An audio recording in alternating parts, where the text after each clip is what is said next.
Yeah, come on, Sorry. Claire. No, don't be sorry. So I've been 5 years. Yeah, so Claire's been here 5 years. Welcome back to the show. Thanks. Yeah, so where did you come from, Melbourne? Melbourne. Yeah. So what is, like, when you were living in Melbourne, did you feel, so what's your career again? I'm a food technologist, That's so right. I work in food product development. And was that in Melbourne as well? Correct, okay. yes. So like for like, living in Melbourne, were you renting or? Renting. Yep. And are you renting in London? Yes. Okay, so same industry, same career, same quote-unquote living, capital cities. Is your life financially better off today than it was 5 years ago? Financially? Financially, yes. Emotionally? Yes. Awesome. after a roller coaster. Yeah. I think the biggest, when I moved over, I probably was less financially better off because I took a slight pay cut to get a job here, which I knew because I knew like for like my industry was a bit worse paid here. And rent is the big one. Rent is more expensive in London, unfortunately. So what I was paying in Melbourne when I left was about 1,000 Australian dollars a month. This was 5 years ago, but in a 3-bedroom flat share. But I had the ensuite. I had a room with my own ensuite. When I moved over, my first London rental was in Zone 3 in Ealing. So it's considered not central London. And that was about £700 a month in a 3-bedroom flat share. So a good like for like, so that's about 1,400 Australian dollars. So at the moment, what is it at the moment? Now I'm very lucky because I found a friend whose dad actually owns the place I live in now, which is a 2-bedroom, and I pay with bills £800 a month, but I live but this is also I've gone through some battles though. And that's also in West Kensington. Okay, can we get a real life person as an example? No, but realistically, if I was to live in the same area, you're looking around probably, I know because the upstairs flat, I remember seeing that was for rent for 1-bedroom flat for market value for a 1-bedroom. That's about 2,000 in the area, and so a 2-bedroom you're looking to then pay about £1,000 for the room itself, plus bills on top, which could be £200. Yeah, a month, £1,000 a month. So it could be like $500 ish a week, Australian. Yeah, yes. And so the closer you are, if you're what we say is Zone 1, so central London, you're looking around in a flat share, looking around 1,000 to 1,400 a month pounds. Okay, so if you had to pay market rent, would you find it financially tight based on your situation? No. Okay. But this is interesting. So I want everyone to know that, how old are you now, may I ask? 35. 35, okay. Still a baby in my world. This is so crazy. So you're a food brand. Food technologist. So I work in food product development. I create new food products. Yes. What's the latest thing you've created? I did a kefir drink called Blossom Honey and Vanilla Chai. So, yes. So, and the reason I wanted to just double click and, open this little window was, I think in terms of financially, the best thing you can do is get money from your career and pursuit, right? But most people, like if you asked 100 people that are just finishing year 12 at the moment, what do you want to do when you grow up?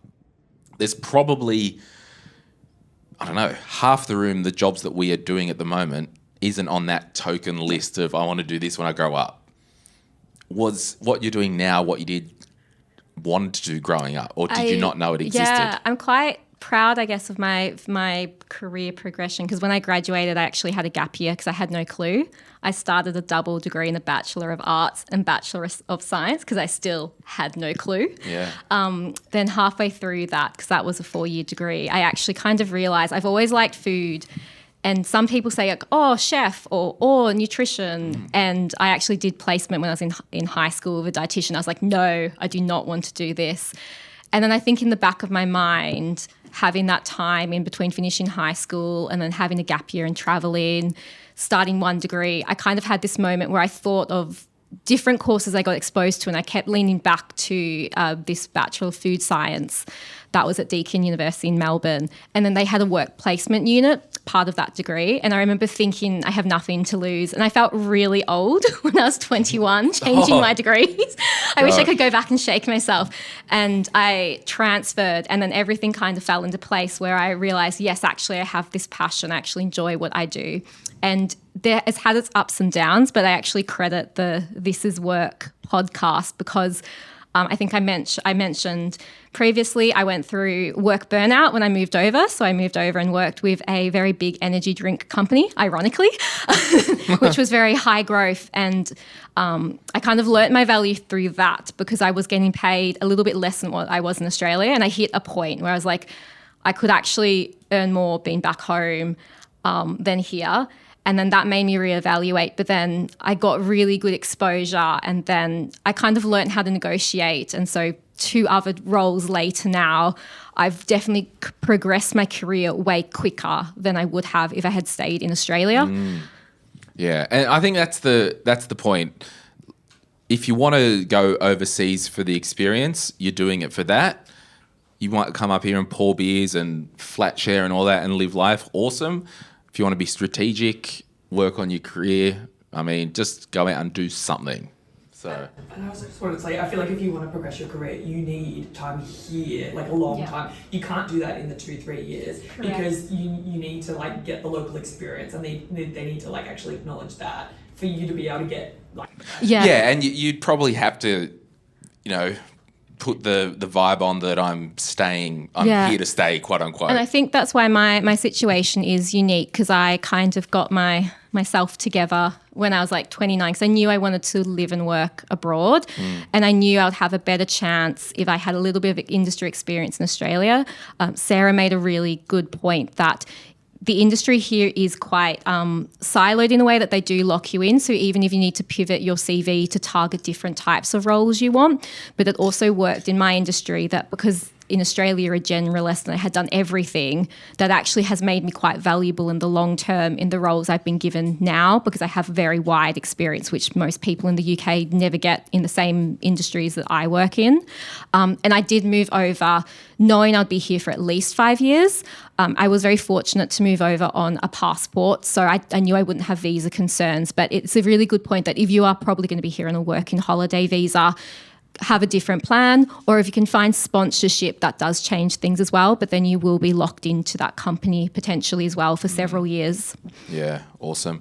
All right, Claire, thank you so much for sharing. Okay, we probably need to wrap this up. Does someone want to come and volunteer and talk to Ebony's direct question? Accommodation is a big one for her. Did you find a room in a share house before moving? And order a bed/mattress, etc. before coming over. Does someone want to talk to the specifics of this? Brendan. I have to wrap it up quickly. There's 3 guys in the room.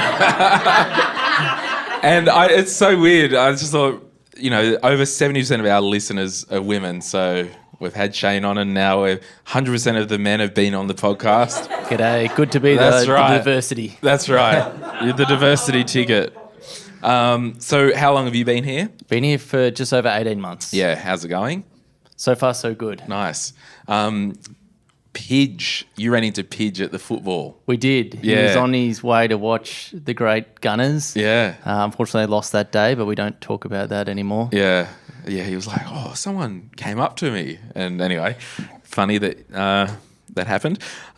So what was your kind of ramp to getting here with accommodation and beds and, having a mattress delivered to somewhere? Well, I think the first thing is a lot of the properties over here are furnished, yes, or certainly a lot more than in Australia. So Generally, it'll come with a bed frame or a mattress, and you can negotiate with the landlord to have it, as part of your sort of moving in a new mattress. But initially, we did do a couple sort of just Airbnbs, traveling around, sort of getting a bit of a feel for the land and the suburbs and where we might want to live. Yeah. And what are you renting now? Now we're renting, and this actually might be a good bit of advice. We've ended up renting above a pub, which sounds great initially, but in the long term, not so much. And is that because of the noise or your alcoholism? Both. Bit Okay. of both. Good. But yeah, when we inspected it it was on a Monday, and It's not too bad. It's just quiet here. The pub was shut. The shutters were down, so we had no idea actually what was under there, and we didn't really do our DD. Yeah. You can research places. But honestly, it was the first place that we'd inspected a lot of bad places, put it that way. So it was it would be newly renovated, and we were like, nah, let's just stop this Airbnb nonsense and living out of a suitcase, and let's just set up shop here. How is it there? Yeah, Is it it's noisy. fine. What time's the pub close? No, it's pretty. I mean, Brendan, can you leave? We need to close. There's the thing that there's sort of pubs on every corner here, but they sort of shut up mostly pretty early. They're sort of conscious of neighbours and that sort of thing. Yeah. So are we saying if someone did want to come up here, if they were in a position where they had a bit of room in their budget, just book an Airbnb maybe in a couple of different areas for a month or so, get a vibe, and then start aggressively looking for permanent places? I think that's the way to go, especially as well because this is much more. I come from Melbourne, where it's much more tenant friendly. Here, it's certainly much more landlord friendly, and the break clauses and things like that can be quite onerous. So certainly worth having that bit of funds behind you, doing a few Airbnbs first, and working things out. And at the moment in and around Greater London, if you go to an open rental an apartment, is there like 40 people lining up? Doesn't exist? What does that mean? Book private. Oh, you book private. Okay. You have to be accepted to have a private appointment. Oh, so Philly, for those who can't hear, she said you book a private, you have to be provisionally accepted, I guess, and then they show you through. Essentially, that's kind of how it is. The apartments that are advertised are kind of, they're the ones that no one wants, but you kind of apply to them so that then you get on the radar of the agent, and then they'll show you ones that are off market. So right. Okay. And do you have to, if someone's like, I've just moved here from Australia, do they say, all right, well, you need to prepay 3 months rent or a bigger bond or anything? 6 months. 3 years for you? Shane said 3 years prepaid. To be fair, I didn't pay that, but they wanted. And to be fair, this guy lives in Kensington.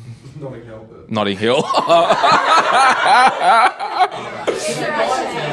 they did ask for 3 years up front and it's a 2-year break clause. 3 years up front and a 2 years break clause because you were not a resident. So it's not a resident. But I think they've changed it now. There's legislation that they can only get a month. Yeah. Yeah, okay. So there's there's legislation a month. It's going to actually disadvantage us as expats. Can you come down, Gemma? Well, thanks, Brandon. You've been taken over. Appreciate you coming. All right. So you were saying. I was saying. How long? Wait. How long have you listened to the podcast? About 5 years. Wow. Yeah, it's about 2020. Awkward. Okay, so welcome. So you're saying there's chatter with legislation. Yeah. Yeah, they're talking about, because as Shane was saying, a lot of the places, you come over here and you don't have any UK rental history, or you don't have a British guarantor. Like to secure a place, a lot of the places ask for a payment up front. So I had to pay 6 months rent in advance when I got here. But yes, there is talk about them bringing in legislation that they can only ask for a month in advance.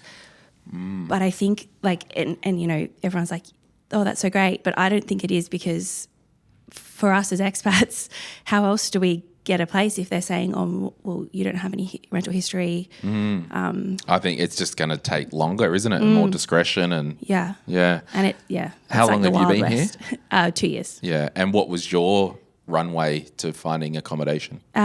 So when I got here, I sublet Okay. a place from a random guy. And they're now married. It's less dodgy than it sounds. And then friends of a friend for a few months, and then we got our place. But So there's two of you? there's three of us. Three of Yeah, you. three of us friends. So the two. Throuple. Yeah. These 2025. Are Two you friends from sister Australia. wives and one man, or ooh, it's getting late and I'm getting loose? Unfortunately, not a throuple. Okay. Unfortunately, not even a couple. Thanks for rubbing it in. He's one. No, it's right. Okay. Yeah. But we got, so it's pretty hard. So I don't know other people's experience, but we had to pay like a £500 non-refundable deposit just to get reference checks done. Gosh, And that's if illegal. Someone said in the crowd. but they take it off your first month's rent if you pass. If you don't pass, they fail you. And That's illegal. We've been told. apparently that's illegal. Well, we got it back. Because Okay, so what I'm hearing is, one, you need to be filthy rich to move to London. Two, there's some dickery going on potentially with some different landlords and all that. How helpful are the groups like Aussies in London on Facebook? really Very helpful. helpful? Yeah, really helpful. Yeah. I mean, just for like information purposes and Yeah. things like that, but also they do like regular posts, like other Aussies seeking or offering like sublets or leases or things like that.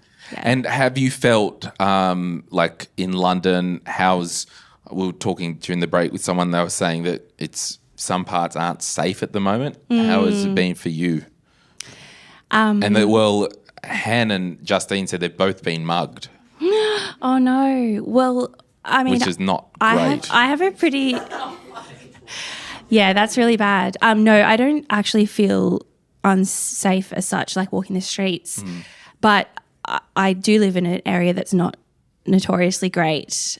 We had our front door of the apartment complex was broken for a while, so it wasn't latching, and so I feel like word got out amongst those on the street. No. And there was a period of a few months where like we would walk out into the stairwell and there would just be a range of people sleeping or doing drugs or whatever in the stairwell. Well, So on that wasn't a note, vibe. good luck moving to London.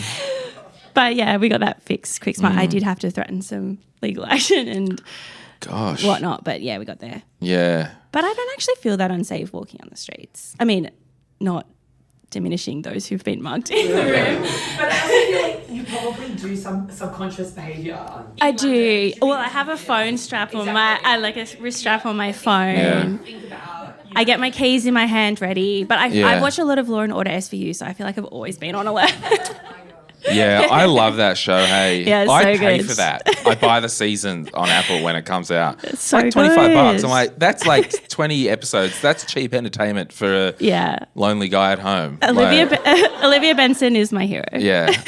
And the girl said I should not wear my watch around. Oh, yeah, probably not. No. Yeah. Okay. Don't put anything in your pockets. Wow. They're really selling Maybe I this do place. feel unsafe, actually. No, you don't. Yeah. All right. So there was. We need to go. Sorry to keep everyone. Whatever.